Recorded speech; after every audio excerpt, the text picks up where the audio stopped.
What's up, guys? J-Man back again. After the longly anticipated Walking Dead cliffhanger that occurred last season in Season 6, today I'm going to take a different angle and analyze some of the literary devices that are used in Walking Dead episodes and kind of look at a deeper level below the surface of the dialogue and the writing. So let's get into it. So after the suspenseful conclusion of Negan's prologue by the end of Season 6, fans including me were infuriated by the spineless cliffhanger. I'm pretty sure we can all agree on that. But after a few weeks of pent-up spite for the writers, we moved on just like the production crew. Now we are finally met with a dramatic conclusion that is something to fear. Now the episode doesn't start with the Lucilleing like Greg Nicotero has said, where he has claimed that the episode where we will start right where we left off, and we will see the entirety of this Lucilleing. Actually, that is false.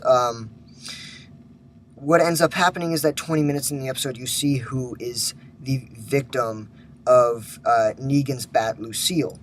But the start of the episode, we see this sort of really disquieting scene between Negan and Rick, and it really emphasizes Rick's defiance towards Negan, and it's the aftermath of the Lucilleing, and it's what Rick has to say, and he says, "I'm going to kill you. Not today, not tomorrow, but I will kill you." And now this matches the iconography for the comics, where Rick has said the exact same thing. And so this is really showing the fidelity for the source material that Greg Nicotero is representing in the show. Now this is really interesting because Negan looks back with a sense of perplexement. He's just baffled at what Rick has said because he's never encountered somebody who has been so defiant, resisting defeat. And, that's especially illustrated when you see leaders like the ones at Hilltop. So Rick's defiance is sort of a culprit for Rick's plight to struggle in a hostile world, and it kind of struggles on Rick's point of view of certain things. He suffers through PTSD throughout the episode, and he goes through the perpetual psychological warfare that Negan sets forth in the episode. So as you progress through the episode, you see Negan take affirmative action to drag Rick, sort of setting forth the idea that this is a tyrannical leadership and authoritarianism where you have one person ruling over complete control, harsh and oppressive control over the social and economic lives of others, and at the expense of depriving everybody else of freedoms. So you see that sort of settling in, and when he takes Rick into the RV is really the epicenter of the psychological manipulation towards Rick. Negan beats him physically and psychologically, reminding him of the tragic deaths of the characters that are shown throughout the episode. And Andrew Lincoln has done a terrific job at representing Rick's antipathy for Negan, his hatred, his contempt towards Negan, but also the sorrowfulness of Rick, and also his trepidation for Negan. He fears that if he defies Negan again, it might cost him his life, or then again, a third person's life. And we've seen Rick go through these phases. I mean, he's one of the predominant characters in the show. He has the most emphasis in character in his progression. He's gone through many character arcs. You see in Season 3 when he went through the death of his wife and he was experiencing somewhat of a schizophrenia, psychological delirium, where he would see his wife illusions. But then you see in Season 5 where he bites a man's jugular out, and that's sort of signifying where Rick goes through this psychological metamorphosis, where he evolves past his moral ambiguity and adopts this philosophy of pragmaticism. So he does things that are right based on if they're going to be beneficial for his group and for the survival. So self-preservation, so to speak. But now we see Rick encounter something where he has been broken, morally broken, and he's been beaten into submission by Negan. He has been intimidated. He has been demoralized in his character, in his personality, in his ultimately his motives to attack Negan are pretty much eradicated throughout the episode. There's certain points in the episode where Negan makes Rick fetch after his hatchet that he throws outside in a horde of walkers past the RV scene. And Rick goes out, and he's forced to, and he struggles for his life. And during this moment, we see this excellent use of editing and scene juxtapositions. So throughout that scene, you see Rick struggle to fight walkers, but yet he's depicting in his mind, and this is a cross shot of each and every one of his loved ones, allies, being killed. And this sort of reinforces the idea that this is Rick's incentive now. He wants to continue on to live to make sure that same thing that happened to the two characters that I'm going to get to, that suffered at the hands of Negan and Lucille, will not happen again. So after about 20 minutes, we come back after commercial break, and then we see the Lucilleing victims. Now it's from Rick's POV, and it's eeny, meeny, miny, mo. It's probably one of the most suspenseful moments in all of the Walking Dead series of episodes, mainly because you know it's going to happen. See, you heard rumors about the season 6 finale and how it was going to be a cheap conclusion to the season, and I agree, it was a very pseudo, screen-written conclusion to the season. But now that we know there's no escape from that, you kind of feel this, it reinforces the idea that, oh my god, it's happening, holy crap, and it's the most suspenseful moment in all of Walking Dead comics and in the TV show. And we know that 2 major characters in the show are going to die, and although in the comics it was 1, it's 2 in the show. And it leads to the tragic demise of 2 beloved characters, and one of them even more beloved because he's a season 1 character.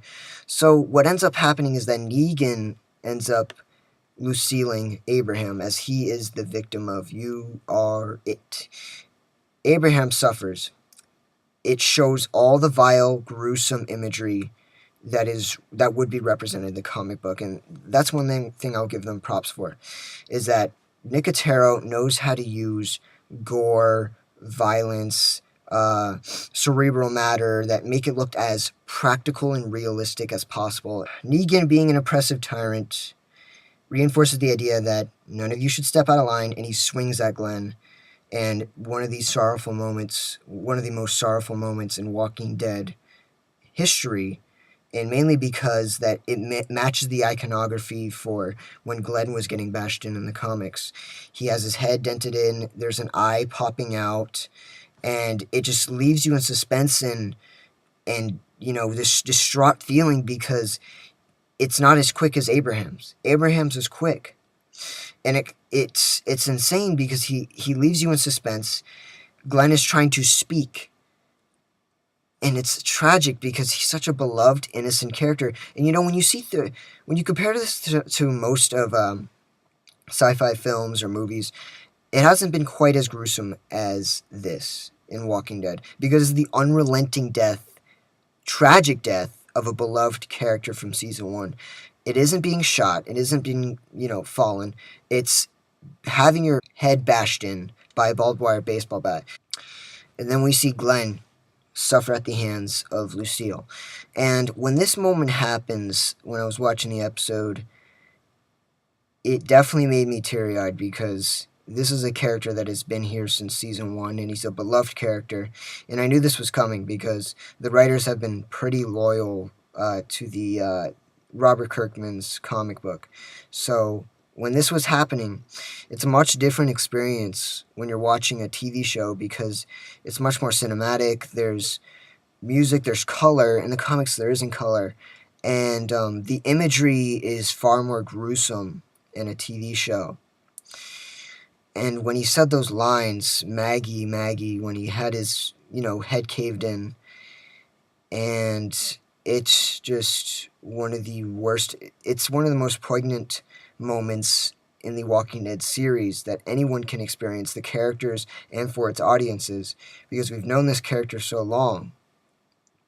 And then the perpetual, relentless death of the beating that Glenn suffers from Lucille and Negan, and it's just awful. It's an awful, awful, tragic death. Um, and I just wanted to reinforce that the writers aren't spineless. I withdraw what I said because this was an audacious move. And I guess if Kirkman had the balls, Nicotero and Gimple can have the balls to do it as well. So they deserve to be commended on that regard. Furthering throughout the episode, we see the use of a strong religious allegory, which I think was embedded deliberately by Nicotero. I could be wrong here, but I think it's a bit too obvious and it's not as self-effacing. So when he takes Rick out of the RV, he believes that Rick isn't beaten into submission yet. He hasn't broken Rick, and so he's not convinced. He takes Carl, draws a line with a black Sharpie around his arm, pins Carl down, and basically forces Rick to chop off Carl's arm or to kill him, so to speak. So the religious allegory here is that Rick is Abraham, Carl is Isaiah, Negan is God. When God told Abraham to kill Isaiah, to sacrifice Isaiah, and he was convinced that he had to do it, and it was sorrowful, and it was a poignant moment, but he had to do it. He had to do it because it was going to benefit a larger cause, so to speak. So he was about to do it. This is where we see Rick more hysterical in emotion than we've ever seen before. Snot dripping down his nose, and it's kind of a testament to Andrew Lincoln's dedication to the emotion that the characters experienced in the show, and he does it in such an impassioned way that it's just really palpable for the audience, because the audience are kind of experiencing what he's felt, because we felt a disconnection. Furthermore, Rick is pleading for his life. He's imploring Negan, no, please don't make me do this. And then he counts down 3, 2, 1, and Rick's about to do it, and then he stops because Negan tells him, I'm convinced now that I own you. Practically, you're my bitch, so to speak. I mean, that's another way of referring to it, I guess. But he broke Rick. He broke Rick psychologically. He broke his character. This is very similar to the comics, so to speak, because Rick was hysterical and crying, and there's nothing Rick can do about it. And the best way I can relate to this is Theon Greyjoy and in Game of Thrones, and with Ramsay Bolton. He beat him to submission, he broke him. But this isn't the red end for Rick, it's actually just the beginning. Because Rick has help. Lots and lots and lots of help to fight tyranny or authoritarianism. So, by the end of the episode, Negan is convinced, they leave, and it's a sorrowful moment because when Rick drives off, he's looking through his side view mirror and he sees a walker come up, and he's eating at the cerebral matters of Glenn, and then it goes a flash of just Rick's eyes. And I think that's a key point of how Andrew Lincoln does a fantastic job at conveying emotion through his eyes. So, by that moment, that is the end of the episode. And I gotta say, one of the best season premieres I've ever experienced as a viewer and a critic. And definitely one of the most poignant and sorrowful episodes ever. But let me know your guys' thoughts in the comment section below. Me and Drake will probably do a discussion later on. He couldn't make it today, but the third episode and further on throughout the season, we will be doing vices and virtues and our thoughts on the episode, but we will do a discussion later. All right, let me know what you guys' thoughts, and I'll see